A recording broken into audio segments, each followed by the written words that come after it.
Hello అండి, ఎలా ఉన్నారు? వెల్కమ్ టు నిమ్సీ టీవీ. ఈరోజు మన వీడియోలో జెంట్స్ బ్రాస్లెట్ గురించి తెలుసుకుందామండి. మీరు చూస్తున్నారు చూడండి, ఇవన్నీ కూడా జెంట్స్ బ్రాస్లెట్ అండి, కొత్తగా వచ్చినవి. దీనికి వచ్చేసి కాస్ లోపు ఉంటాయన్నమాట. కాస్ అంటే మీకు తెలుసు కదా, 8 గ్రాములు కాస్ అంటారు.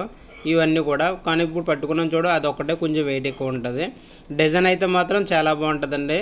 ఇప్పుడు వీటి ప్రైస్ గురించి అలాగే వెయిట్ ఎంత ఉందో కూడా మీకు కాటాలేసి చూపిస్తాను. ఓకేనండి, లాస్ట్ వరకు చూడండి, ఎక్కడ స్క్రిప్ట్ చేయకండి. మన ఛానల్ ఫస్ట్ టైం చూస్తున్నట్లయితే సబ్స్క్రైబ్ చేసుకోండి, అలాగే లైక్ చేయండి, మీ ఫ్యామిలీ అండ్ ఫ్రెండ్స్ కూడా షేర్ చేయండి. ఇప్పుడు ఈ డిజైన్ చూస్తున్నారు చూసారా, ఈ డిజైన్స్ వచ్చేసి గట్టి చేతిలో అండి. ఇవి మనం రెగ్యులర్ యూజ్ చేసుకున్న ఏం పర్లేదు, చాలా సాలిడ్గా ఉంటాయి. 22 క్యారెట్స్ 916 హోల్ మార్క్స్ కూడా రాసి వస్తుంది.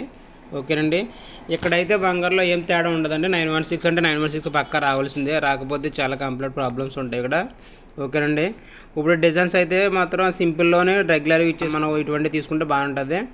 ఇప్పుడు దీని వెయిట్ వచ్చేసి ఇప్పుడు మీరు నా చేతిలో ఉన్నది 8 గ్రామ్స్కి కొంచెం ఎక్కువ ఉంటుందండి. అలాగే ఒక్కొక్కటి 8 గ్రామ్స్లో కొంచెం అటు ఇటులో ఉంటామట, 1/2 గ్రామ్ ఎక్కువ అటులో ఉంటాయి. ఈ చైన్ అయితే చూడండి, ఎక్కువ సేల్స్లో ఉన్న చైన్ అయితే ఇదండి, మిలన్ చైన్ అంటారు దీన్ని. ఈ చైన్ అయితే మాత్రం చాలా సాలిడ్గా ఉంటుంది, ఎక్కువ సేల్స్ కూడా బాగా వస్తాయండి ఇవి. ఓకేనండి, నేను చేతికి పెట్టుకుని చూపిస్తాను చూడండి, ఎలా అనిపిస్తుందో మీకు చూడండి. ఇది వచ్చేసి సచిన్ చైన్ టైప్లో మాట ఇది, కాకపోతే కాటియర్ చైన్ అంటారు ఇవి.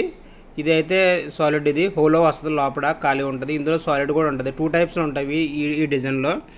ఇది ప్రైస్ మీకు చూపించేది గట్టి చేతిలో సేల్స్ బాగా ఎక్కువ ఉన్నదన్నది ఈ డిజైన్ అన్నమాట ఇది. ఓకేనండి, నెక్స్ట్ మీరు వేరొక డిజైన్ చూపిస్తున్నాను చూడండి. ఆ డిజైన్ అయితే కొంచెం వెయిట్ ఎక్కువ అండి. ఈ డిజైన్ కొంచెం వెయిట్ ఎక్కువ, అంత సాలిడ్ కాదు ఇది, ఎందుకంటే కొంచెం టైట్గా ఉంటుంది ఈ డిజైన్ వచ్చేసి. ఓకేనండి, ఇవన్నీ కూడా జెంట్స్ బ్రాస్లెట్స్ అండి. ఇప్పుడు ప్రజెంట్ ఒమాన్లో గోల్డ్ ప్రైస్ వచ్చేసి 24 రియల్ 500 ఉంది. రోజుకి గోల్డ్ రేట్ అనేది పెరుగుతుందండి, తగ్గట్లేదు ప్రజెంట్. తర్వాత మళ్ళీ మీరు వీడియో చూసినప్పటికి గోల్డ్ రేట్ ప్రైస్ తగ్గొచ్చు, లేదంటే పెరగవచ్చు. కాకపోతే ఇప్పుడున్న రేటు ప్రకారం మీకు ప్రైస్ చెప్తాను, ఒక అవగాహన వస్తుందని. నేను ప్రతి వీడియోలో కూడా మీకు మేకర్ ఛార్జ్ ఎంత పడుతుంది, గోల్డ్ రేట్ ఎంత పడుతుంది, అలాగే ట్యాక్స్ ఎంత పడుతుందో ప్రతిదీ కూడా ఎక్స్ప్లెయిన్ చేస్తాను. ఎందుకంటే మీకు కొనుక్కోవాలంటే మీకు ఒక అవగాహన వస్తుంది, ఏదైనా గోల్డ్ షాప్కి వెళ్ళి ఎలా క్యాలిక్యులేట్ చేయాలి మీకు అవగాహన వస్తుంది. అందుకే నేను ప్రతి వీడియోలో కూడా ఎక్స్ప్లెయిన్ చేస్తూ ఉంటాను. ఇప్పుడు నేను వెయిట్ కూడా మీకు చూపిస్తున్నాను చూడండి. ఒక బ్రాస్లెట్ వెయిట్ వేసి బ్రాస్లెట్ వెయిట్ చూడండి 8.39 ఉంది. ప్రజెంట్ రేట్ ప్రకారం 8 గ్రామ్స్ తీసుకోవాలనుకుంటే కాక 222 రియల్ ఒమానీ రియల్స్ పడుతుంది. మన ఇండియన్ కరెన్సీలో కన్వర్ట్ చేసుకుంటే కనుక 48,000 పడుతుందండి. ఓకేనా, ఈ రేటు మీకు ఐడియా కోసమే చెప్పానండి. మళ్ళీ మీరు వీడియో చూసినప్పుడు రేటు పెరగవచ్చు, తగ్గవచ్చు. ఓకేనండి, వీడియో నచ్చినట్లయితే సబ్స్క్రైబ్ చేసుకోండి, అలాగే లైక్ చేయండి.